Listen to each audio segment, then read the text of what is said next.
You can free people, but if they don't know they're free, is it really freedom? That's always blown my mind, that part of the story, because like, how many people out there today think that they're free, but they're not free. They're being controlled by the media. They're being controlled by corporations and their government. They're constantly under control, but they think they're free. Or how many of us think, I'm no exception to this rule, how many of us are within the realms of acceptability for the powers that be? That's the media's job, is to make sure that it seems like we have a really robust conversation and debate, as long as we don't go coloring outside the lines. That's how they manufacture consent. It's been well documented, it's talked about a lot, and it's one of those things that makes me always think, am I free?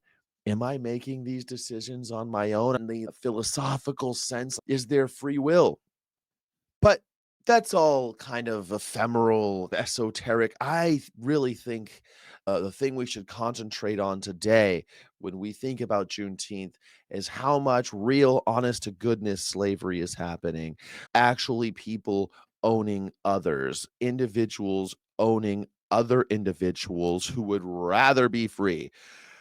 I think today's the day when we should be thinking about this. How many people are owned by other people? How many people are involved in sex trafficking, human trafficking, animal husbandry, animal agriculture, animal-based protein production?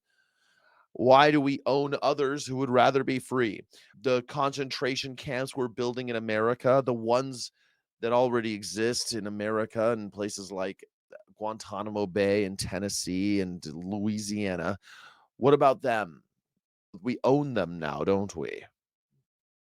There's even a loophole in the Constitution to allow forced labor of incarcerated individuals. Why is that all right?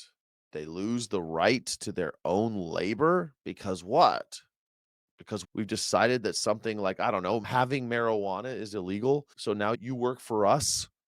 Seems a little crazy to me. In China, being Muslim is illegal, and therefore they're able to take the Uyghurs and turn them into slaves. They own them. They have concentration camps there. They call them re-education centers. And if you bought a surgical mask during COVID, there was a high likelihood that it was made by slave labor in China, namely the Uyghurs, these Muslims that happen to have been born in China. We've decided that's against the law, so you belong to us now. We own your labor. Why is that all right?